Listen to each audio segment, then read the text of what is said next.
রহমান একজন প্রাচীন জিনিস সংগ্রহকারী। তার বিশেষ শখ হলো পুরনো আয়না সংগ্রহ করা। শহরের বিভিন্ন প্রাচীন বাজারে ঘুরে ঘুরে সে তা সংগ্রহ করে বেড়াতো। একদিন এক পুরনো বাজারে হাঁটতে হাঁটতে রহমান একটি অদ্ভুত আয়না দেখে থেমে গেল। আয়নাটি দেখতে অস্বাভাবিক।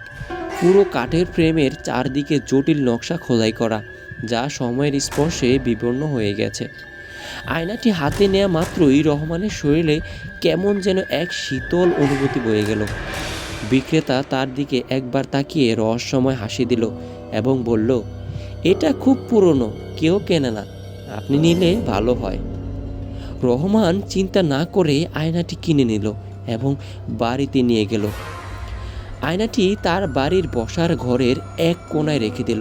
প্রথম প্রথম কিছু অস্বাভাবিক মনে হয়নি, কিন্তু কয়েকদিন পর এক অদ্ভুত ঘটনা ঘটতে শুরু করলো। রাতে আয়নার সামনে দাঁড়ালে রহমান নিজের প্রতিবিম্বের পাশাপাশি কিছু ছায়ামূর্তিও দেখতে শুরু করলো। প্রথমে সে ভেবেছিল এগুলো তার ক্লান্তির প্রভাবে হচ্ছে, কিন্তু প্রতিদিনই এসব দৃশ্য দেখা তার জীবনে আতঙ্ক ছড়াতে শুরু করলো। এক রাতে রহমান আয়নার সামনে দাঁড়িয়েছিল। হঠাৎ সে দেখতে পেল একটি ধোঁয়াটে অবয়ব। সে অবয়বটি ধীরে ধীরে স্পষ্ট হতে লাগলো। রহমান চমকে উঠল। আয়নার ভেতর থেকে একটি নারী অবয়ব তার দিকে তাকিয়ে আসছে। তাকিয়ে মিট মিট করে খিটখিট করে হাসছে, কিন্তু হাসির শব্দটা শোনা যাচ্ছে না, তবে তার চেহারা বীভৎস দেখা যাচ্ছে। নারীটি খুবই বিষণ্ণ ও বিষাদময় দেখাচ্ছিল। রহমান বিস্মিত হয়ে পিছু হটে গেল। সে বুঝতে পারল এ আয়নার ভেতরে কিছু আছে, কিছু একেবারেই অস্বাভাবিক।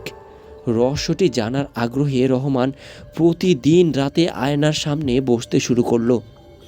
আয়নার মধ্যকার সেই নারী ধীরে ধীরে তার সঙ্গে কথা বলতে শুরু করলো। প্রথমে কয়েকদিন খুব অস্পষ্টভাবে কথা বলল, তারপর স্পষ্টভাবে বলতে লাগলো, আমাকে মুক্তি দাও। রহমান ভীত হয়ে পড়ল, কিন্তু কৌতূহল তাকে তাড়িত করলো সত্যিটা জানার জন্য।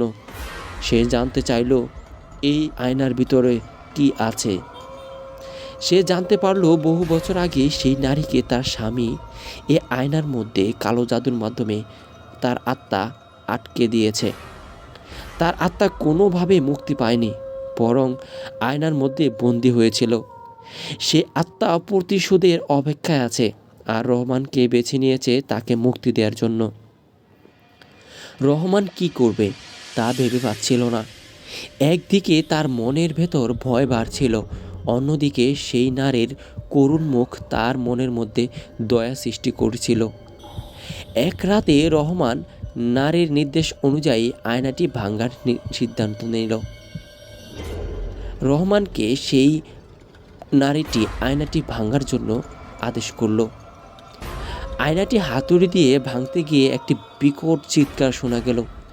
চারপাশে বাতাস ভারী হয়ে উঠল, ঘরের আলো নিভে গেল। আয়নাটি ভাঙতেই এক প্রবল বাতাস রহমানকে ধাক্কা দিয়ে মেঝেতে ফেলে দিল। রহমান কিছুটা মাথায় আঘাত পেল।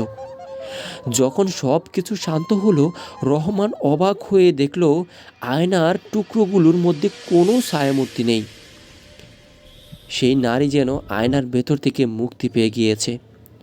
কিন্তু সেই রাতের পর থেকে রহমানের ঘরের সব আয়নায় হালকা ধোঁয়াটে ছায়া দেখা যেতে লাগলো। মেয়েটির ছায়া, যেন সে এখনও রহমানকে পর্যবেক্ষণ করছে। রহমান এখনও জানে না সে কি সত্যি মেয়েটিকে মুক্তি দিয়েছে, নাকি তার নিজের জীবনকেই আরও বড় এক অভিশাপের মুখে ফেলে দিয়েছে।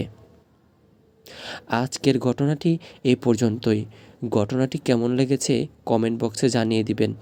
ঘটনাটি যদি ভালো লাগে ভিডিওতে একটি লাইক করে দিবেন।